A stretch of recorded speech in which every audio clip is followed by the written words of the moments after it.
What are you doing here? Ah! Ah! Ah! Ah! Whew.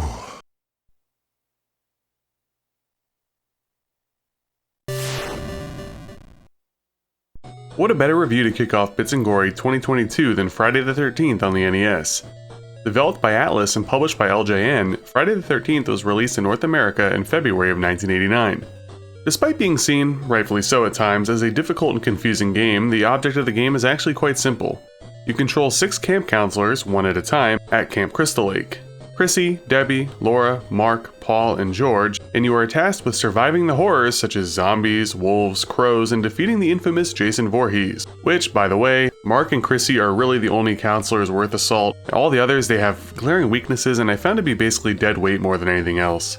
Sure, you could do the extra legwork of getting great weapons, dropping them off to counselors in cabins with the menuing, but there's really no reason to unless you're trying for some kind of truly perfect run where nobody dies at all. Save yourself the headaches.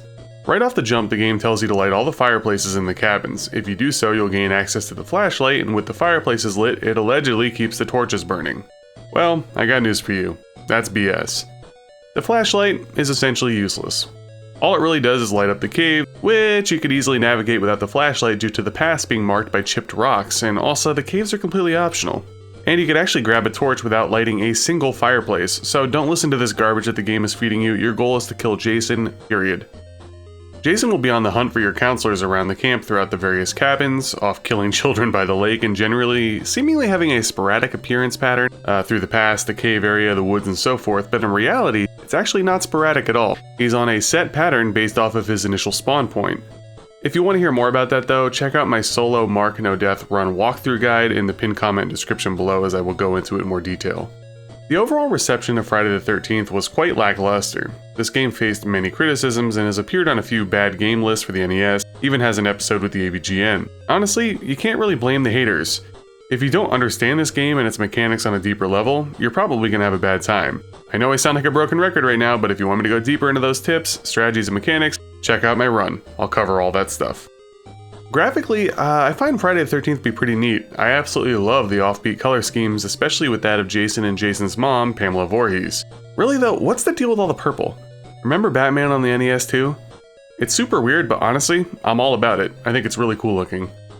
Aside from that, the changes between day, dusk, and night, they really catch my eye.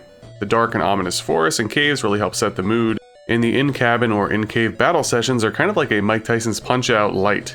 In certain instances, I feel the graphics are a bit too clean and they probably could have been a little bit more grungy, but overall they are very memorable, and I guess that's all you could really ask for, right? On the music and sound front, there's honestly not much to talk about. Most of the tracks in this game are very short loops and there's really not that much to choose from. Generally one of the more basic and shorter soundtracks that I could think of on the NES. That being said, despite the loopy nature of the soundtrack, the tracks that are there, such as In the Cabin, On the Path, the Jason battles, they're very memorable. Perhaps it's the loop just ingraining itself into your mind, or perhaps it's the chilling offbeat nature, maybe both, but you'd be hard-pressed not to be humming these tunes to yourself for days to come. But the obnoxious beeping noise that plays while Jason is having his way with the people in the camp can certainly get old after a while. Control-wise, Friday the 13th is pretty responsive, but it could take a little bit to get used to. The jumps are quite floaty, the characters all have differing athletic levels, the trajectory of the rocks at the start could be a bit odd, rowing your canoe could be pretty sluggish, and the behind-the-back in-cabin sequences are very weird, stiff, and even after beating the game a few times, I still screw up with them occasionally. I guess though, all things considered, the controls in general, they're not that great. But at the same time, the game can be navigated in a way to sort of minimize the crappy parts. Alright. Now the beef.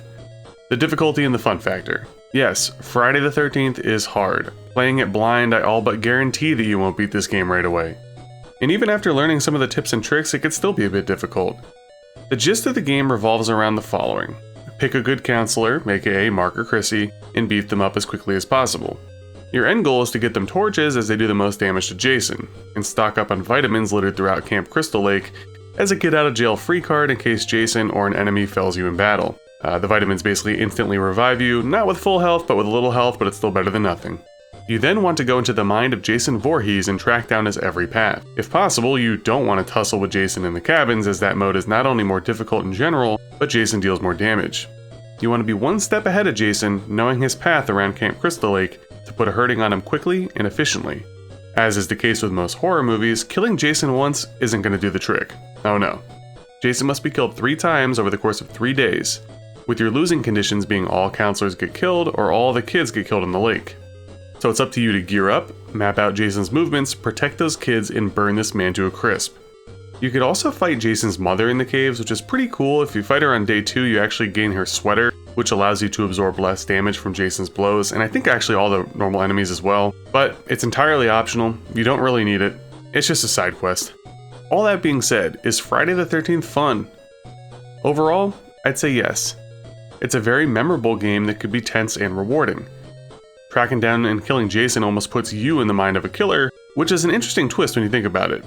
My main beef though is that the easiest way to beat the game requires you to not really explore, not really use any of the other counselors, and never really veer off course. Utilizing everything the game gives you actually kind of makes this game more difficult and tedious, such as trying to gear up all the counselors, some of which again are next to useless and slow as molasses. This could also lead to headaches and frustrations, in turn making the game seem worse than what it is in the minds of many. With all that being said, it kind of makes Friday the 13th a mixed bag of Halloween candy. As such, I give Friday the 13th on the NES a 6.5 out of 10.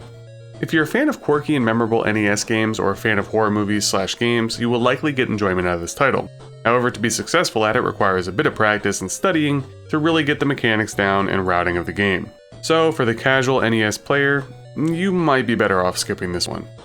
If you've enjoyed my review, please consider liking, commenting, and subscribing if you haven't already. And if you want more Friday the 13th content, check out the description or pinned comment below where you could check out my no death run with Mark and my unboxing of the game.